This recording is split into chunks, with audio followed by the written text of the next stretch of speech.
asalaamaaleykum mbokk ñuy seetaan ANACIM moo dellu si waat di leen indi seen xibaar météo comme ni ñu leen ko waxee woon jot nañoo nemmeeku taw ci réew mi ci yenn goxu réew mi rawatina ca Soob ci ndakaaru mi nga xam ni jot nañ faa nemmeeku taw ci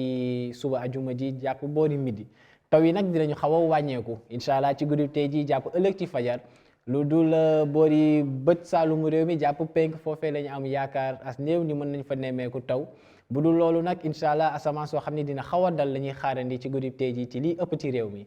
animation satellite bi buñ ko gisee dañuy wan asamaan soo xam ne comme ni ma leen ko waxee dina ami niir tuuti ci boori bët saalum réew mi jàpp penk waaye dinañu gis ni boori bët gànnaar digg réew bu boori soow niir yi dinañu desee bari waaye ci noonee nag jàppale ni buñ demee ba ëllëg incha allah dinañu nemmeekuwaat niir ci réew mi ci boori digg réew mi bët saalum ak boori penk prévision guddi tey jii nag day findeel asamaan su xaw a dal te kaaral goo xam ne moom lañ nar a gën a nemmeeku ci lii ci réew mi bu dul boori bët gànnaar jàpp bët saalum jàpp penk ci diggante Bakel Tambacounda ak Kolda foofee nga xam ni am nañ yaakaar as néew mën nañ faa nemmeeku taw ci guddi tey jii donte yaakaar yu néew la sax nag waaye ca Kédougou tamit ñu ngi fay xaarandi ay taw yoo xam ni xëy na dina ànd ak dënnu incha allah bu guddi tey jotee jàpp ëllëg ci fajar. te ci noonee nag jàppale ni tàngoor gi dina fa xaw a wàññeeku bu baax ak température bu tolloog 20 degré ak ñett yu ñu fay xaarandi mu gën a néew ci réew mi waaye bu dul loolu dinañu gis ni lii ëpp ci réew mi bu ñu xoolee bët saalum xool digg réew mi ba boori soo sax nag lii ëpp ci lu ñu nar a am ci wàllum température dina tolloog 20 degré ak ñeent boori bët gànnaar rek dañuy xaw a am tuuti yokkute ci wàllum température guddi gi te gis ni dina laal 20 degré ak juróom-benn ca Linguère Podor ak Bakel te dinañu gis ni Matam sax incha allah dinañ fa nemmeeku température bu tolloog 20 degré ak juróom-ñaar buñ demee ba ëllëg incha allah foofee ca bët gànnaar réew mi jàppalee ni te kaara gi dina fa xaw a wëyandi ak température yoo xam ne dinañu kawe toll ci 20 degré ak juróom-ñeent comme ngeen koy gisee ca Podor wala ca Matam te dinañu gis ni Linguère sax moom dina am 20 degré ak juróom-ñaar. lii des ci boori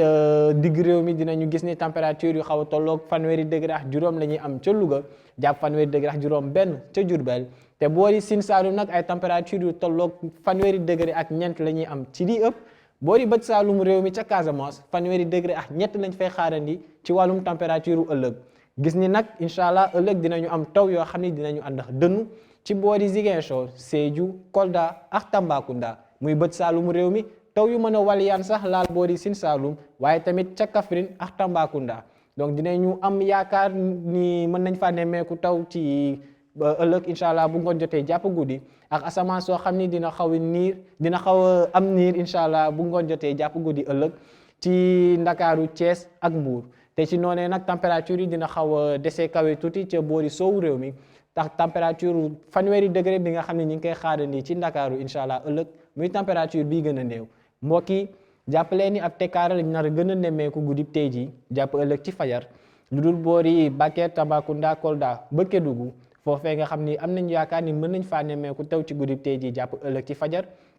ginnaaw loolu nag ëllëg dinañu nemmeekuwaat taw ci bët saalumu réew mi yëpp taw yoo xam ne dinañu xaw a waliyaan laal boori Sine Saalum muy Fatick ak Kaolack jàpp Kaffrine ak Tambacounda dem sax ba boori Bakel daanaka boori Sow nag ak am